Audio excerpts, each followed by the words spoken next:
Hello everyone, Chris Miller here. Before you watch the video from my class today, I need to talk directly to those of you who are not in my class and watch my instructional videos on YouTube. For those of you who do not know, I'm a professor in the Department of Statistics at the University of Nebraska-Lincoln. Administrators at my university have recommended the elimination of my department. All faculty, including me, will lose their jobs. I will not be able to post an instructional content like this to my YouTube channel anymore. And also, most students in the department will not be able to complete their degree programs here. It may seem strange or odd to you that a university would actually eliminate a Department of Statistics given the growing importance of statistics, data, and data science in general for the world. And we all feel exactly the same here. There is still a chance, though, that administrators will change their recommendation. If you like the content that I make available on YouTube, and if you think that statistics is important, please let my administrators know it. In the content description for this video, I've included information about how to send them a letter or just a small comment. With your help, I hope we can save the Department of Statistics, and if we are successful, I promise to continue posting these instructional videos. Thank you very much. Let's get class started here. So today we will continue with principal component analysis. Unfortunately, we will not get to factor analysis. We will talk about project number 1 and a new due date for project number 1 because we're just not making the progress that we need to. Pushing it back to October 14th at 5 p.m. Okay.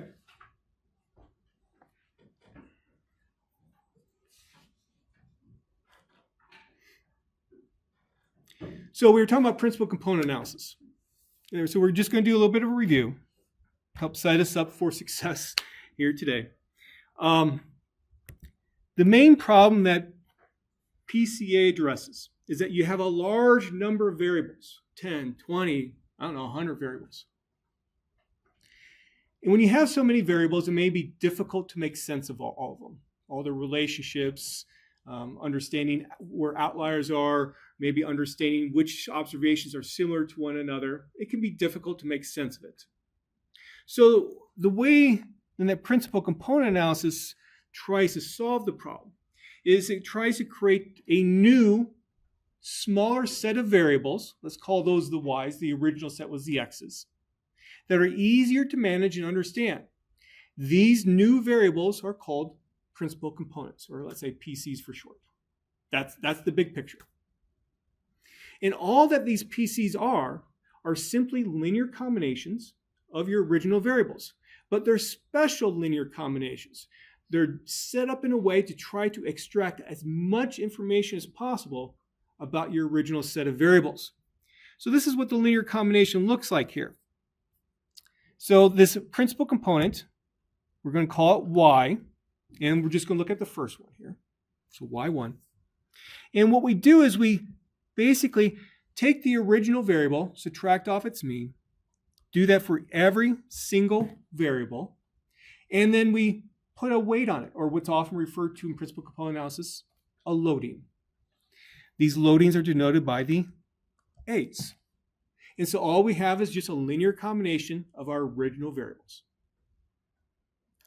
Now, to find these a's, what ends up happening is that these a's are the components of an eigenvector with a length of 1, corresponding to, if I'm dealing with A1, corresponding to lambda 1, which is the largest eigenvalue of your covariance matrix.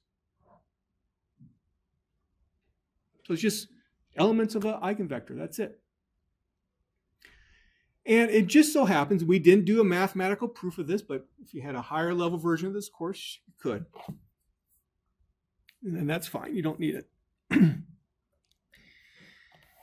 The variance of y happens to be equal to that first eigenvalue. So the variance of y1 is equal to that largest eigenvalue. And the reason why that's important here is that in statistics, we equate information, understanding about data, we equate that to variability. We want to explain variability. Think about what you do in regression analysis, for example. You want to explain the variation in y using an independent variable. We want to explain the variability in our data as well. And what we end up doing is choosing this linear combination such that this variance is as large as possible. Again, there's a little bit of a mathematical proof behind why this all occurs. Just take my word for it. The maximum possible variance for y1 happens to be equal to that first eigenvalue. So we're trying to explain as much information as possible with these new variables. And in the end, while we could calculate y1, y2, y3, all the way up to yp so that we have the same number of variables as we had originally, in the end, what we're hoping is that if I only look at maybe the first 2 or 3, sometimes you end up going more. But hopefully I can maybe just look at the first 2 or 3 principal components only and not lose much information at all that was in my original data. That's our goal here. That's what we want to do. Now, in the equation that I just showed you for that, to how to find y1, there were some unknowns. We don't know what mu is. That's a population mean. You're never going to know that. We don't know what the covariance matrix is either. That's a population quantity too. So to actually then calculate these principal components, what do? Replace the parameters, the unknowns, with their corresponding estimates. So notice how I have a hat here on top of mu. I have a hat on top of A1, where now this A1 is the eigenvector corresponding to the largest eigenvalue, lambda hat 1, of the estimated covariance matrix. And since now I'm talking about estimates, notice I put a hat on top of Y1. Okay? And so if I want to then find what the actual numerical value is for a particular observation for y1, all I have to do now is plug in what that actual numerical observation value is. Let's say for the rth observation, or if you want to say, let's say for the first observation or the second observation. Just plug in that value, and then you get out what that y hat is. These are referred to as principal component scores. The terminology score is often used in statistics, more so in the past, but it still is used in principal component analysis. A score is basically meant to mean, okay, now I'm going to use my equation here to calculate some quantity. It's a score. Okay? So I wrote this all up with respect to principal component number 1. The other principal components come about in the same way. And each of these principal components represent a distinct set of information about your original data. And the reason why I can say distinct is because y1 will be uncorrelated with y2, which will be uncorrelated with y3. Okay? So that's a review. Any questions about that review? Okay, let's see here. That's not where I want to go. So last time we were working with the goblet data. And basically what we're doing is we're working with 5 different measurements of the goblets and 5 different variables, original variables. And what we like to do to see, can I work with maybe a smaller set of variables called the principal components with this goblet data? Since there are only 5 original variables, this data set's useful for teaching purposes. So that's why we're doing it. Now, to actually do the computations in R for principal component analysis, there's a function called printcomp, where formula equal tilde, that's where you say what your variables are. You say where your data set is, and then you say, do I want to use the covariance matrix, which is what we've only talked about so far, to do the principal component analysis, or do I want to do the correlation matrix? We'll talk about the correlation matrix later today. We want to use the covariance matrix for now, so we say core equal false. I put the results in an object called pca.cov. We can get some nice output. We can use the summary function to summarize the information that's in there as well. One of the things that it will summarize for you is the actual eigenvectors. So where you see the column comp1 there, and then on the rows you see the W's, that corresponds to that eigenvector for the corresponding to the largest eigenvalue of sigma hat.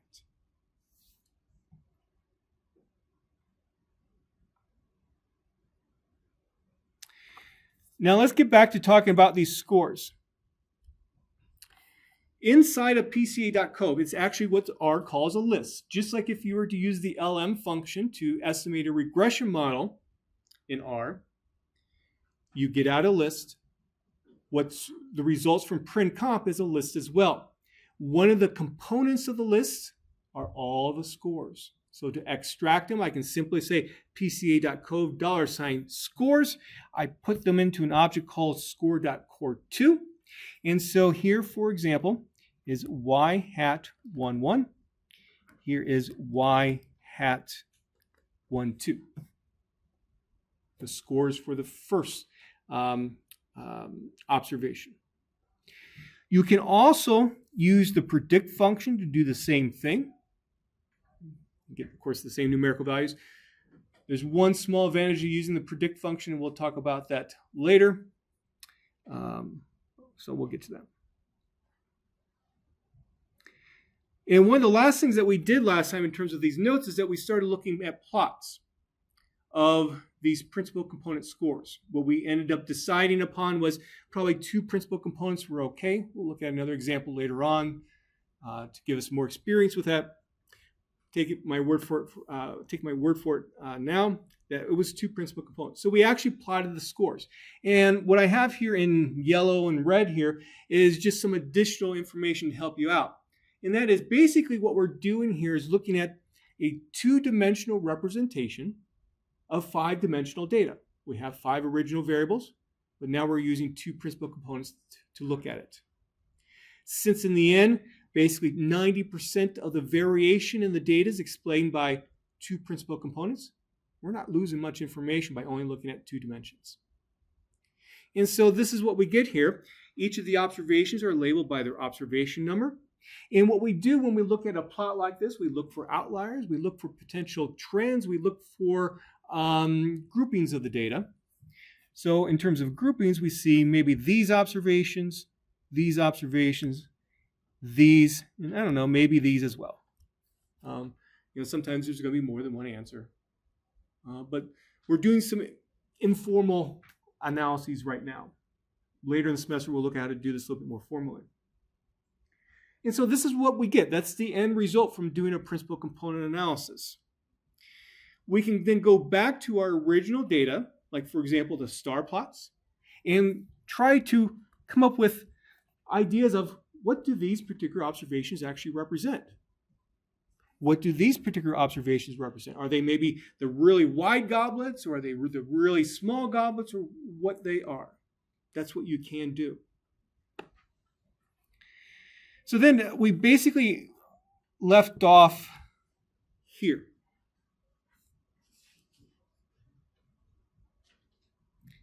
At least according to my notes, that's where we left off.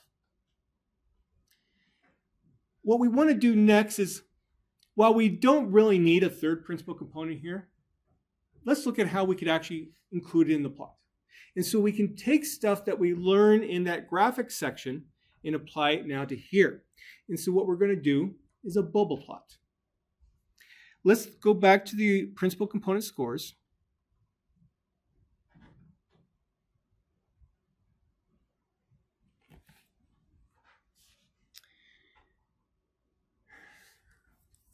Notice some of them are negative. Why is that a bad thing for us if we want to do a bubble plot? And we want to have this third variable be the bubble. It's hard to measure the size. Yeah. Yeah. You can't have a negative size bubble. So what we need to do is adjust our data so that everything is from 0 and up. So everything needs to be non-negative.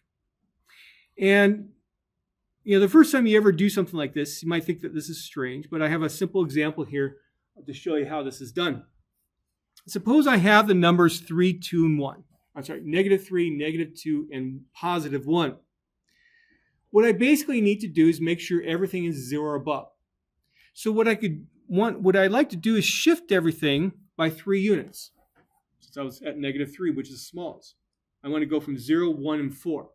And the way to do that is to take your value of interest, subtract off the minimum of those values that you originally had. So for example, the minimum was -3. So if I take the smallest of these values here, -3, take -3 minus a -3, what do I get? 0. Okay? That way I will always be 0 or higher.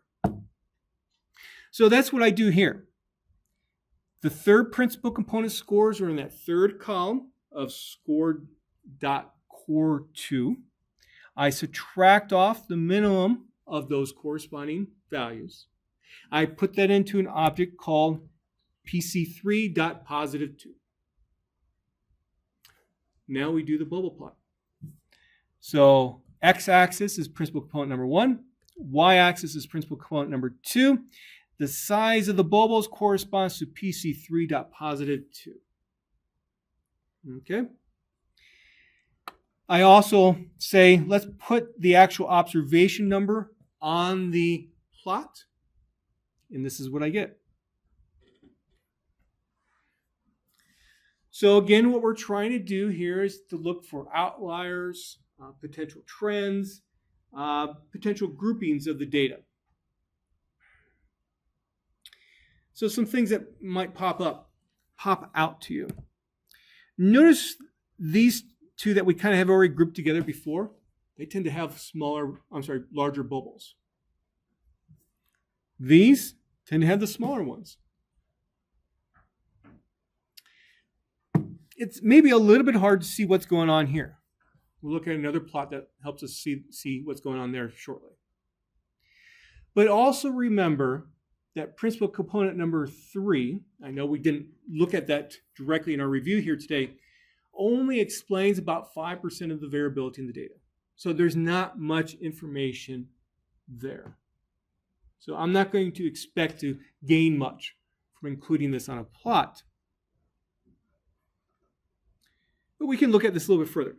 So one thing that I've always found helpful is that while I did adjust those principal component number 3 scores so that they're all 0 or above, I can still represent in the plot by using a different color for which are less than 0 and which are greater than 0. That seems like a nice little cutoff point. So I can say if else test equal, is my principal component score greater than 0? If so, I'm going to assign a value of red to cold.symbol, color symbol. If I get a no, let's make it a blue. So that now when I use my symbols function, I can use the FG argument that we saw in the graphics section that allows me to change the color of the bubble. And so let's do that.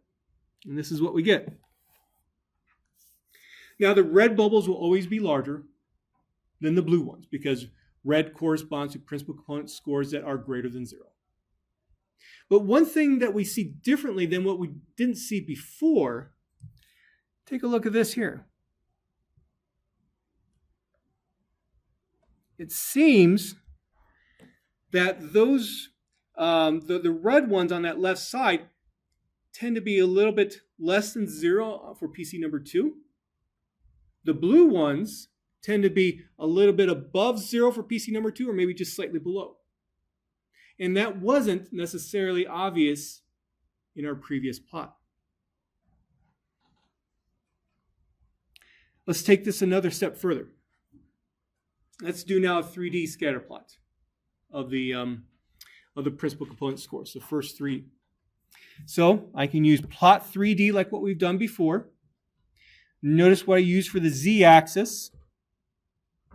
The actual principal component number 3 score. I don't need to worry about them all being greater than 0 or not.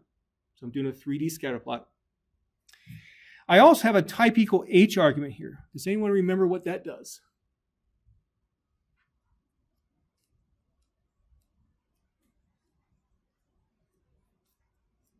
It helps you see where the points are. There was a special name for what's drawn. Needles. Exactly. It's going to draw the needles on the plot. If you don't remember seeing them, I'll show you the plot very shortly.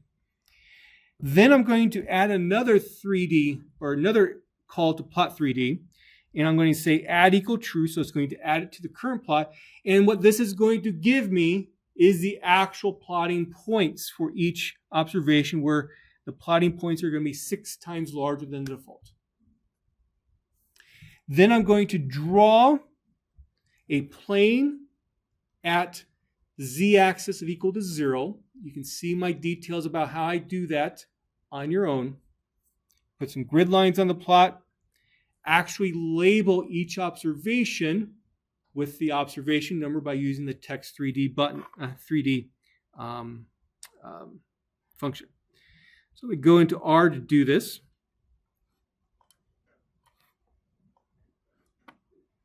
And this is what we get. Okay. Let me spin this around. Remember that 23 and 24 that we saw before? And it tended to have a larger third principal component. Notice how that fits on that plot there now. You can maybe see better, at least if you're not as used to viewing bubble plots as I am, you can see maybe better how those are sticking out compared to the rest relative to that third principal component. Then, if I keep on spinning, remember that 4, 5, and 17 that were on the far right side towards the bottom? We can see how they are fitting in there. And remember, they were blue circles. You can see how they are below that plane at z equals 0. Okay, I'm going to keep on spinning this. Let's look at it from this angle right here. And actually, let me actually go back to my bubble plot.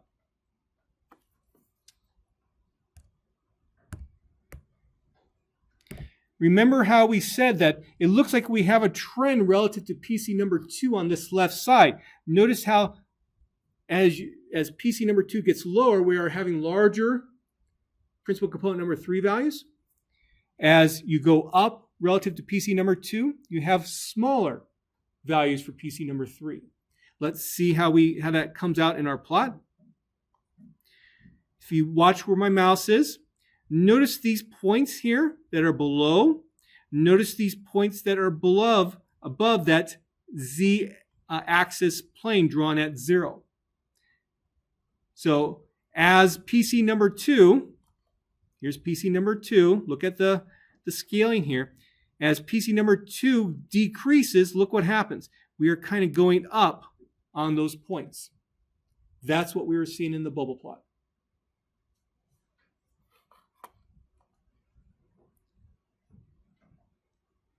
Now we have to be very careful here, and perhaps I should have put this better into my notes. I say the following. I could include an option similar to what we saw originally last time, an option that allows my x-axis and my y-axis to have exactly the same scale. I could have done this on this particular plot, the 3D plot. The reason why I didn't was I wanted you to see better the differences here. But for an actual analysis, not for a teaching standpoint, for an actual analysis, you should use exactly the same z-axis scaling here as I do for PC number 2, as I do for PC number 1. And look what happens when I do that.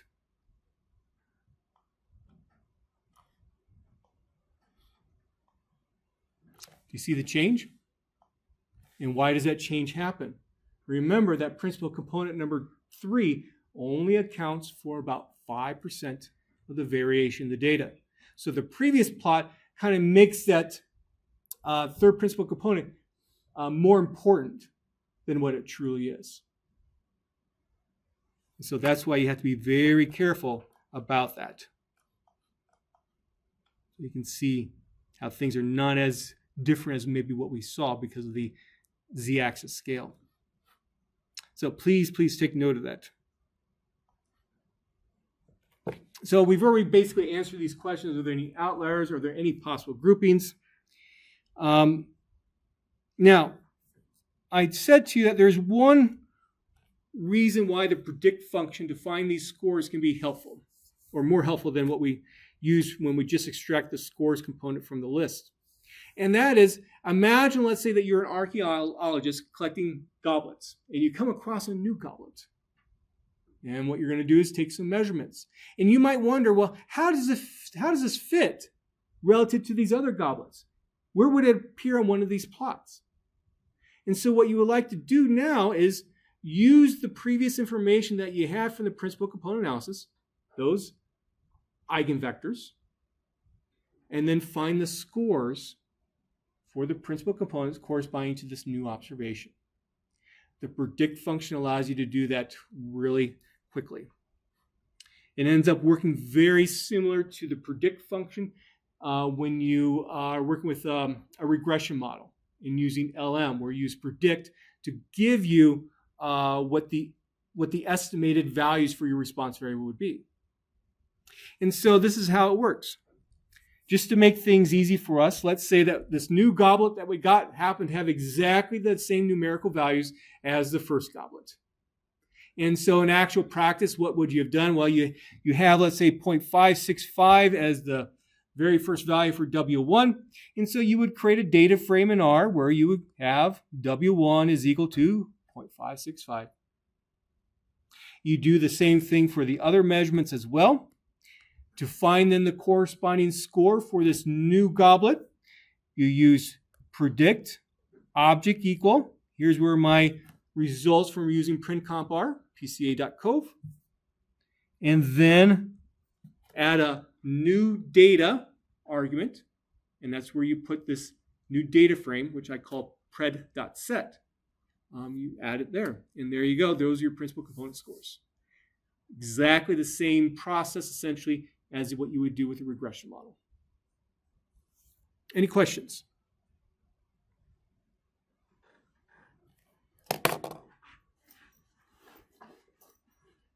Okay. Now,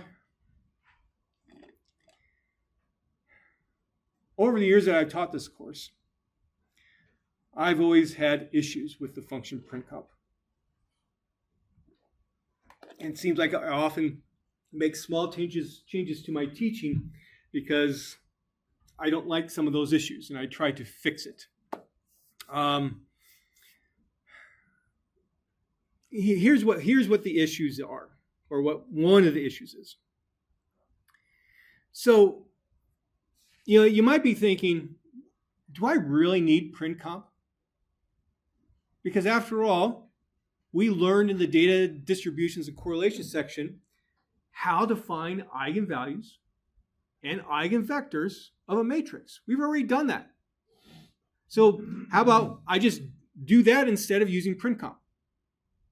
And you might be thinking, oh, okay, let's compare the answer that I get from doing that to printcomp. And what you'll notice is that the answers are a little bit off. Here's why. We talked about this a little bit before. So in your very first stat course, you learned how to calculate a sample variance. You probably use a formula that looks something like this.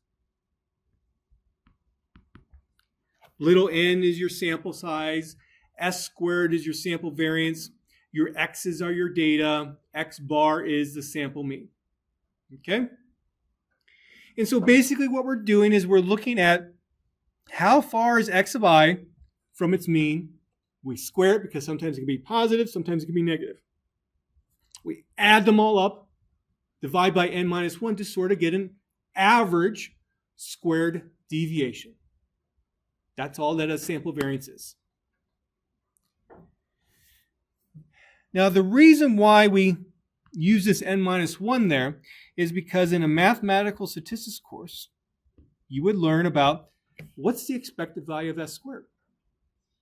One can show, if let's say the population variance is denoted by sigma squared, one can show that this S squared, which is trying to estimate sigma squared, the expected value of S squared is sigma squared. And when this happens, for any kind of estimator or any kind of statistic, when this happens, you can say that S squared is unbiased. This seems like a good property that you would like. That what I would expect on average the statistic to be is equal to the corresponding parameter that's trying to be. That's a good thing. Now, if instead I used n there, and let's call this something else. We'll call it s tilde squared, just to be different. So now if I have an n there, we no longer have that happen. Now we have something that's biased. Typically, you don't want that. At times, you can sacrifice it, but often, let's say, you don't want that.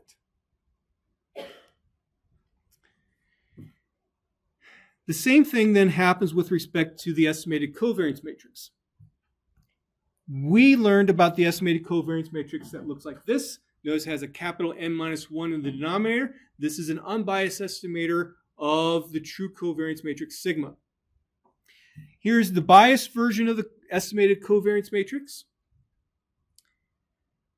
When R does its computations for PrinComp, it uses the biased version. So if you end up using the eigenfunction, just like what we learned in class, with the estimated covariance matrix that we learned in class, you will not get exactly the same results as what PrinComp will do in terms of the eigenvalues and eigenvectors. In the end, is this too much of a big deal? No. As your sample size goes up, what's going to happen in terms of the differences between these two quantities? They're going to come closer and closer and closer and closer together. So in the end, it's not a big deal. But from a teaching standpoint, it can be for me. Because when I tell students, hey, you can do all this without PrinComp, and then they come back to me and say, I'm not getting the right answer, this is why. Okay?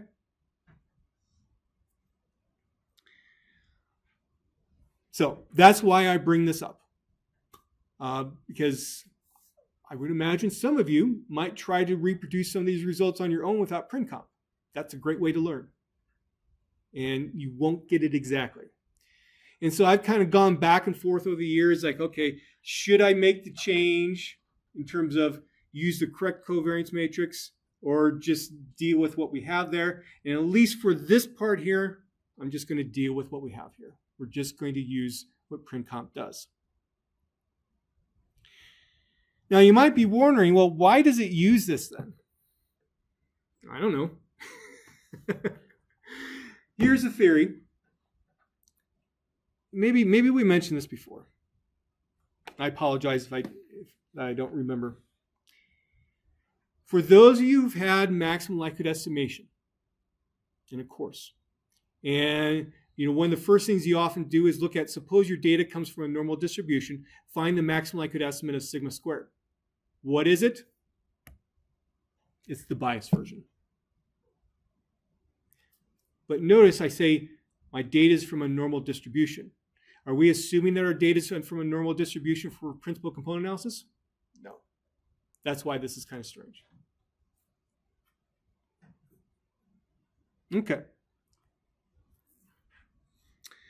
So, there are some possible issues with using principal component analysis. The first one we've kind of talked about already, but not today. If the original set of variables are already uncorrelated, PCA will not help. Why? Note that this could be a short answer question on a test. So if the original set of variables, the x's, are already uncorrelated, PCA will not really help you. Why? Because you'll just end up needing as many principal components as you have variables to explain all the uncorrelation. Exactly. So what principal component analysis does, it takes advantage of the relationships between your variables to try to come up with a smaller set of variables to explain the same amount of information. If your variables are already distinct, uncorrelated, there's really no benefit to using principal component analysis. You'll just get back the original variables that you had. Okay? PCA does not generally eliminate variables because the PCs are linear combinations of the original variables.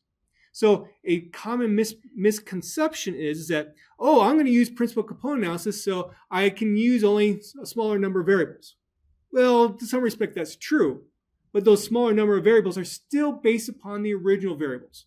So when people are, let's say, a subject matter scientist, and they're actually going to go collect some data, they're still going to need to collect the same amount of data on the same number of variables as they would have had to do if they weren't using principal component analysis. Okay? Then the last thing here. The original variables need to be measured in the same units and have similar variances. Otherwise, you're going to have problems. There's a way around it, but let's talk about first why this could be a problem. Remember that PCA relies heavily on examining the variances of the variables.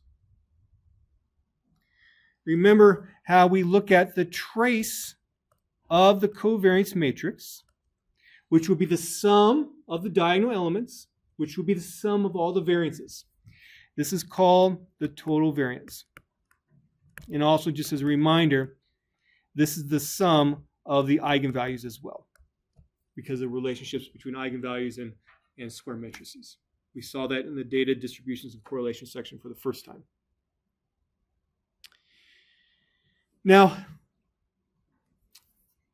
if you have an issue where the variables are not measured on the same scale, or let's say some variables have much more variability than other variables, that's going to cause a problem. The larger variance variables will dominate the other variables in the analysis. Here's a dramatic case. Suppose you have three variables, x1, x2, and x3. And let's say the variance of x1 is 98. The variance for x2 is 1.9. The variance for x3 is 0.1. And remember what the principal component analysis does to find that first principal component. It tries to maximize the variability that y1 can have to explain as much information about the data as possible. So when you have a situation like this, what will happen is that your first principal component will have a weight of approximately 1 on x1, 0 on x2, 0 on x3 because of this. That first principal component, when it's based upon only on x1, will explain 98% of the variation of the data. This is what will happen. That's a problem. Then, how about the second principal component? Well, notice, compare 1.9 to 0.1. That second principal component will be essentially, you'll have 0 here, 1 here, 0 there. I actually have a data example later on that shows this too. And so your principal components, once again, become essentially your original variables. We don't really want that. So what's the solution then? Use standardized data. Why is that a solution? Because each standardized variable has a variance of what? That's why. So what that will mean is that each variable will contribute equally to your analysis. We actually didn't have that with the goblet data the way that we did it. In that case, it might actually be okay, because notice that all the variables were measured on exactly the same numerical scale, and you might want some variables to, let's say, be more important because it might have more variability than others, because maybe certain measurements are more important in distinguishing the goblets than others. It is questionable whether or not to use the original data or to use standardized data with that. We will shortly look at what happens if you do use the standardized data. There's not a right or wrong answer. I think that's a better way to put it. Okay. So now we need to remember some stuff that we got from the data distributions and correlation section that's very, very important. And that is, if I were to find the covariance matrix for standardized data, and let's say we just have 3 variables to make it easy, I will, of course, have ones on the diagonal. Now remember, that looks like another kind of matrix that we talked about, a correlation matrix.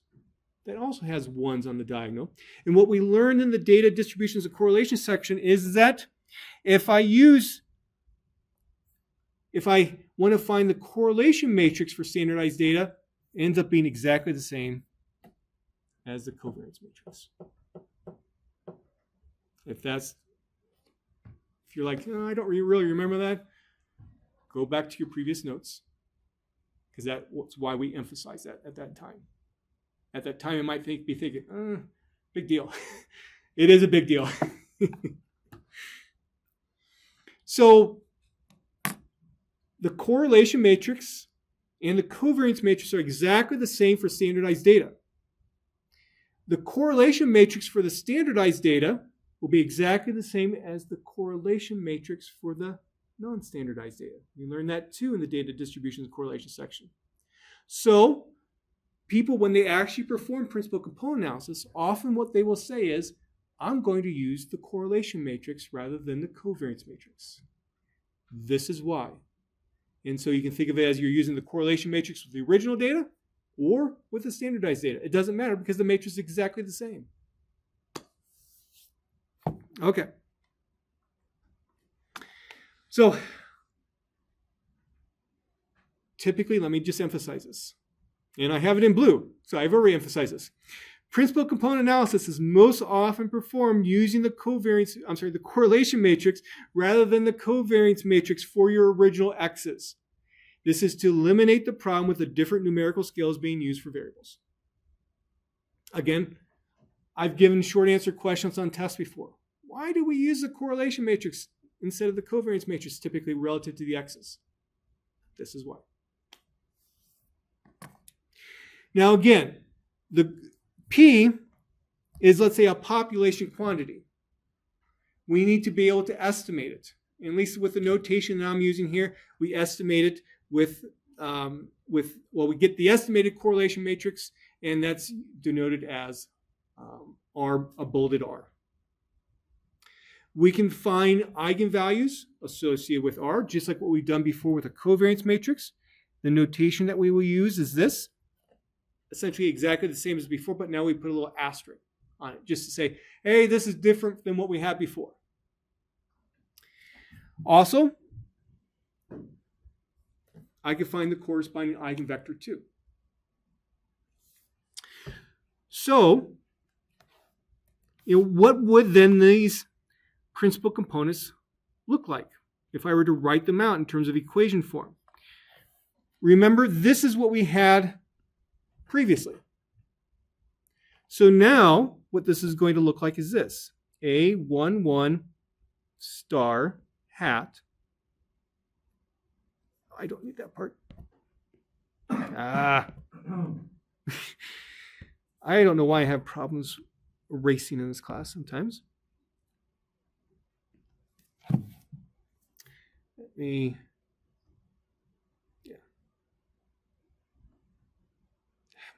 I don't know why I keep on wanting to put parentheses there. I'm going to just put the parentheses there and just leave it.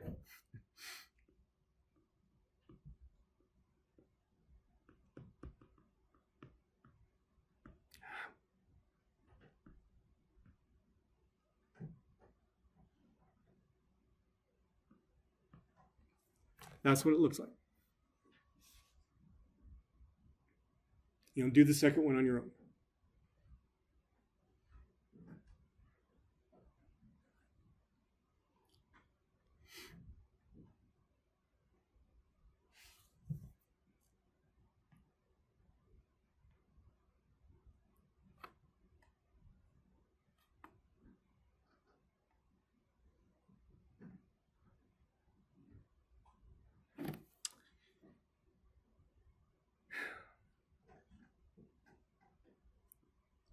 The notation that I put at the very bottom of that page is maybe not the best. I probably shouldn't call it the rth. Let's call it the jth. The reason why I don't want to use r, because I've been using r to represent a particular observation number as a general way. But here I'm saying, which principal component are we talking about? And so I should use the letter j to represent a particular variable. Sorry about that.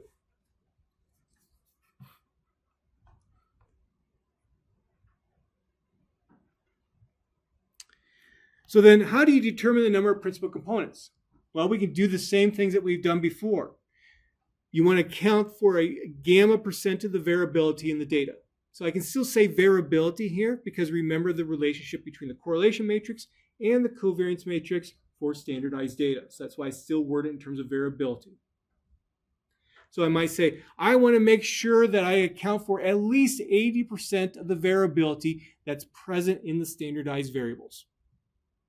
That's often a common goal. Sometimes you can do it, sometimes you can't. You can use a scree plot, but you also get this one now, a third way.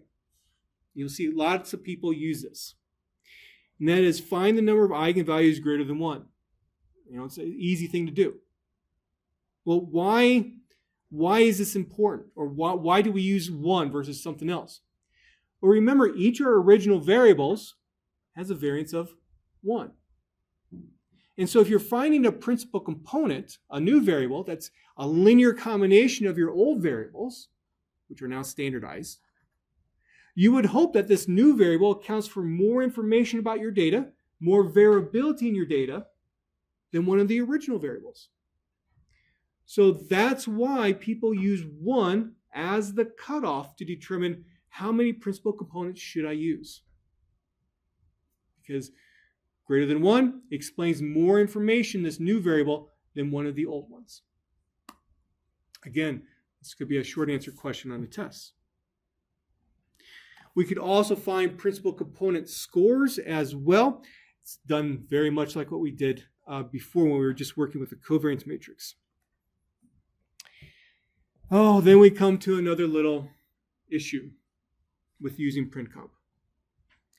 And perhaps I should have been consistent and just ignored it, at least for this iteration of my notes that I did over the summer. I chose to not ignore this issue. So, to find a standardized value, what do? Let's just say a general standardized value. We call it Z. We take the x. We subtract off its estimated mean. We divide by the standard deviation of that variable as well. Okay? That's a way to do standardized data. That's what we learned in the data distributions and correlation section. That's what you learned in another class before. Now, what print comp does, it says, hey, let's put the biased version of that in there instead of the unbiased version that we learned about before.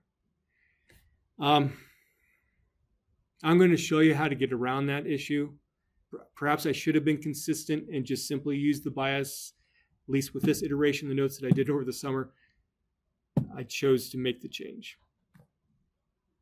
In the end, it won't be that much of a difference if you don't change it, but I did do it in these notes. So let's take a look at how we can do this analysis now with using the correlation matrix rather than the covariance matrix for the original data. So I'm going to create an object called pca.core. I'm going to use print comp exactly the way that I did before, except for now I have core equal true. This is actually the default. So I could get away without actually specifying it, but I always like to, even though it's a default, because I want to make sure that I understand what's actually being done. And I strongly recommend that you do the same as well. Okay. So let's take a look at what we have here. We'll start off with the loadings. Again, these are going to be the coefficients on your linear combination. So this one right here, this corresponds to A hat star 1. It's the eigenvector corresponding to the largest eigenvalue of your estimated correlation matrix. Speaking of eigenvalues, this is the square root of lambda 1 star hat. Why is it called standard deviation? Well, we learned about that last time. Basically, what this represents is it's the square root of the estimated variance of that first principal component.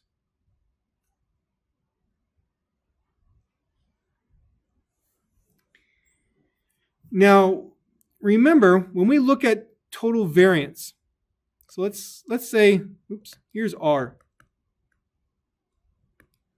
Here's your estimated covariance, estimated correlation matrix, or you could say also the covariance matrix for the standardized values. Notice what's on the diagonal, 1s. So what's my total variance then?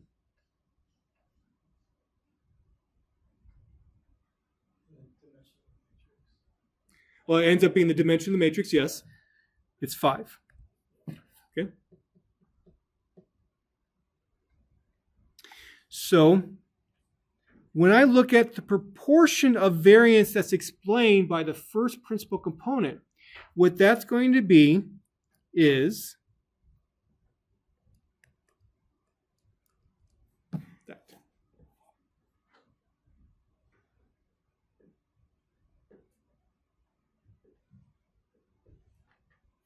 And so we can see that the first principal component explains about 61% of the variation of the data. 61% of the total information that's available to us. That's decent. I like to go higher. So if I look to the second principal component, now I am up to 87%. This is somewhat similar to what we had when we had the covariance matrix. And so when I see that, I think, okay, 2 principal components might be enough. If I wanted to go up to 3, I get up to 95%. Now let's review how we interpret principal components. So remember, these values here are going to be the coefficients on our linear combination. So 0.495 times times x1.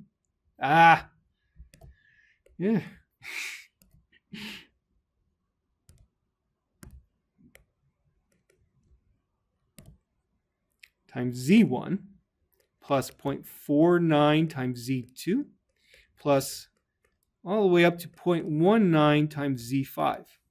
That's how that first principal component is found. So what's then my interpretation of this first principal component? Well, it's like an overall measure of the size of the goblet. Because notice how I have all positive values on that linear combination. Let's look at principal component number 2. Now we have a contrast between W1, W2 versus W4 and W6. So 1 and 2 represent the top of the goblet. If you actually look at the picture again, 4 and 6 represent the bottom. So it's like a measurement, top versus bottom. Notice I did not include W5. Well, notice how that value is kind of close to 0. It's not going to contribute much to the linear combination. So that's why I didn't include it in my interpretation. You can do a similar type of assessment relative to principal component number 3 as well.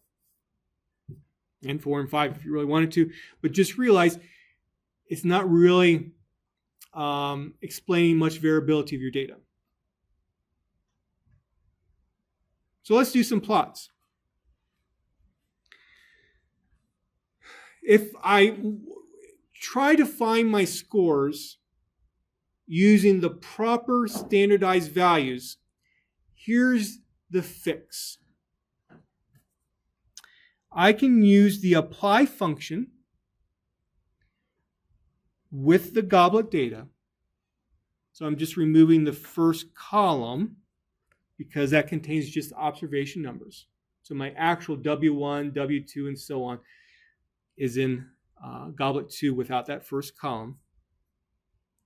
Then I say margin equal 2. What that tells R says I want to apply a function by column. If I would have done a 1 there instead, it would have said by row. And the actual fun function that I want to use is the standard deviation. Let me go ahead and go over to R to do that.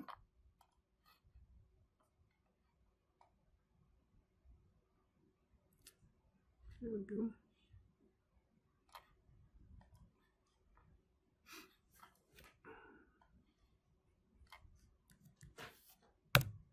So those are my standard deviations for each column inside of Goblet.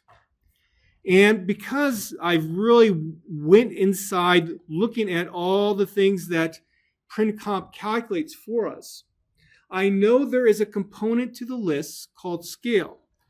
And just to make sure that you understand how, well, let me ask you, how would I know what all the names of the components are in terms of what R returns? How would I know the names? Use the names function. Notice there's one called scale. How do I know what's actually in scale itself? I can look at the help for the function, and we'll say it's these standard deviations for each of the variables. So what I can do is do a little trick here where I say, let's take all the real way to do the standard deviations. Let's put that back into that list for the scale component so that then when the predict functions use like what we've done before with PCA.core, and then now I'm going to also say for my new data, let's actually use the Goblet data so that I get the correct values in terms of the correct W's in there. If I do all that, I get the correct scores. So just to review, I make a little change to the list that's returned to me from PrintComp. I put the correct standard deviations into it. Then when I use the predict function to get the scores out, I also need to say, use this data here. So if I don't do that, it's going to try to do some incorrect stuff. I find my scores, and this is what it looks like. Okay, so we can do some plots. Let's see here. So plots that like we've seen before. It looks somewhat similar. So this is principal component number 2 versus principal component number 1. You know, we still have these guys that we saw before, but now they're kind of closer to some of the other ones. I don't know. Maybe we want to include this too now? Maybe. Notice how these points here seem to be a little bit spread out relative to the other points that we've had before.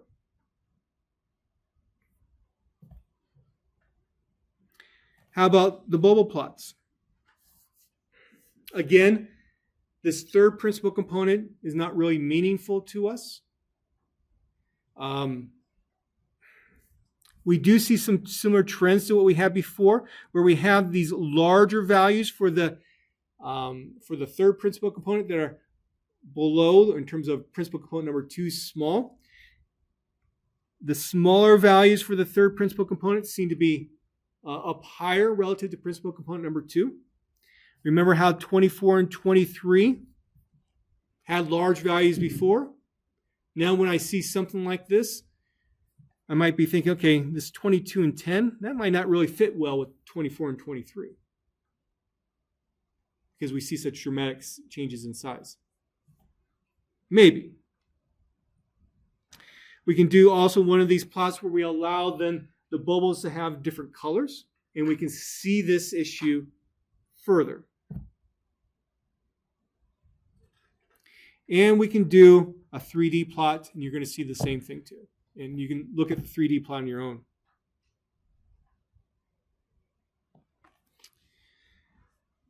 Let's see here.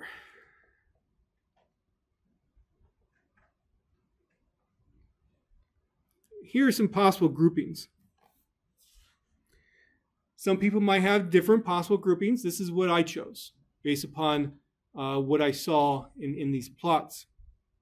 Again, we will look at more formal ways to do this, but for now, it's okay for us just to do something like this. Okay?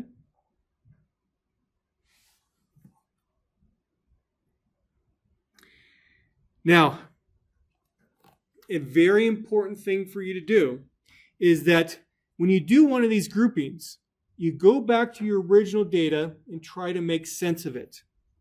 So like, for example, the red group here. These are large and overall size goblets. Now, how do I know that? Remember our interpretation for PC number 1.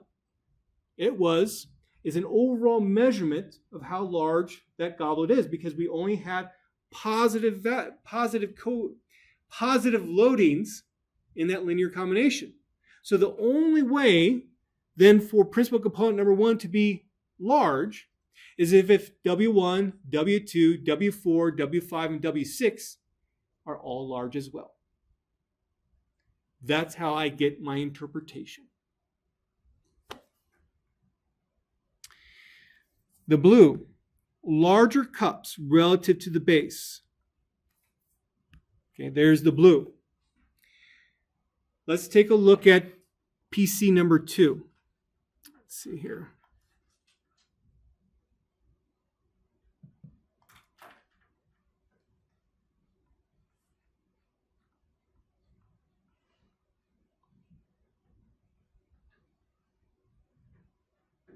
Okay. Remember, PC number 2, we have positive values on W1 and W2. That's the top. On the bottom, W4, W6, I have negative values. So in order for PC number 2 to be positive, what has to happen? I have a large top.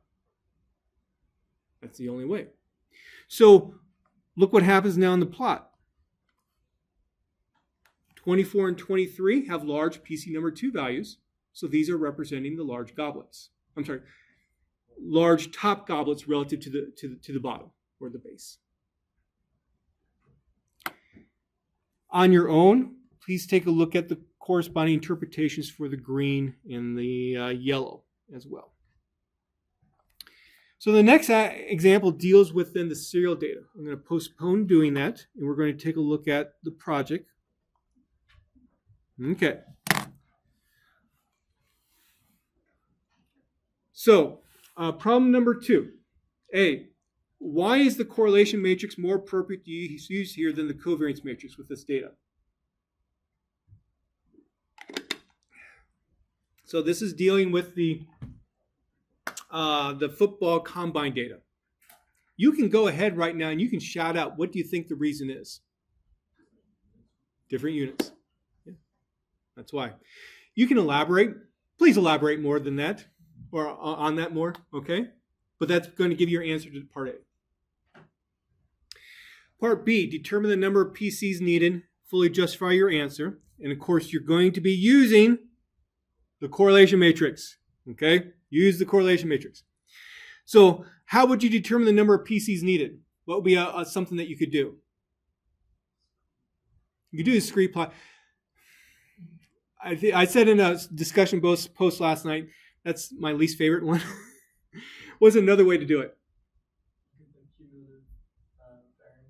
Yeah, look at the cumulative, the proportion of variance that's explained. What's another way? Look at the eigenvalues, yeah. How many of them are greater than 1? Those are possibilities. Don't expect necessarily you might only get, actually I don't remember off the top of my head right now. I don't think the answer is 2. I could be wrong, but I don't remember off the top of my head what the answer is. 3? Oh. Well, we'll see. Part C, interpret the PCs chosen from B. How do you do that? Just like what we did with the goblet data. Of course, when you have those components of that eigenvector that are close to 0, do you include those variables in your interpretation? No. But use terms like, this is an overall measure of something, or this is a contrast between something. And if you have football knowledge, you can include that too. But I'm not going to grade based upon that, okay? Or let me reword it. If you don't use your football knowledge to interpret it, that's completely fine.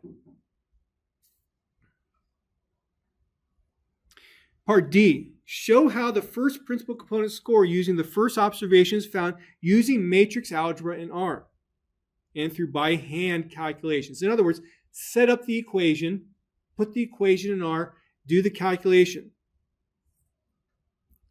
Use predict or the scores component from printcop to check your answer. Remember, we saw some issues there with how the calculations are done. Okay? Part E, construct a bubble plot of the first three principal component scores. Include the observation number in the middle of each bubble. Colorize each bubble by position using the FG argument that we saw before. We use it in a different way with the goblet data, but see if you can use it here now again, but you're doing it by position. What I'm hoping that you will see is some differences by position. You know, after all, again, if you're not a football fan, that's okay. But we know that offensive linemen are different from quarterbacks. Do we see that in the data? Do we see that with these principal components? Identify potential outliers from what you see in the plot. And don't just say, that's an outlier. Actually, go back to the original data. Tell me who that is. I mean, that's what you would do in the real world, you know. If you're doing like a report or some kind of analysis, you don't just say, yeah, that's an outlier. No, you would actually go back to the original data and look at it and see what it is. Again, using the plot from E, discuss the differences between the PC scores with respect to the position of the player. I kind of said that kind of stuff before. Part H, use a 3D plot of the PC scores. And that's it. Yes? With like the observation number, do you want us to figure out R? Because there's not like a column that has the observation number. Do you just want to figure out like what row it is? Because I use like the which function to figure out like what row. Is that all you are? Yes. So one way to get an observation number into a data set. Thank you for bringing that up. So here's the goblet data set. I already have an observation number in there. So if you ever wanted to get an observation, let's say a new observation number into R, how about we say goblet, $ obs for observation number, gets, let's see, how do I want to do this? 1 colon number of rows in row goblet. And there's your new observation numbers.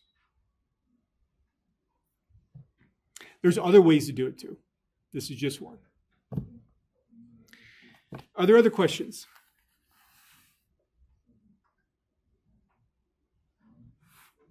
Okay, so let's talk about what's next in our class. I will have my office hours. If you want to go to a fun faculty senate meeting where they're going to discuss some interesting issues, it's in the City Campus Union at 2:30. I decided not to go, but that should be quite an interesting meeting. On Thursday, we will finish PCA and really get into factor analysis. Looking further ahead, we have a new due date for project number 1, and we have that test on Thursday, October 23rd. Are there any questions again? Okay, and that's it for today.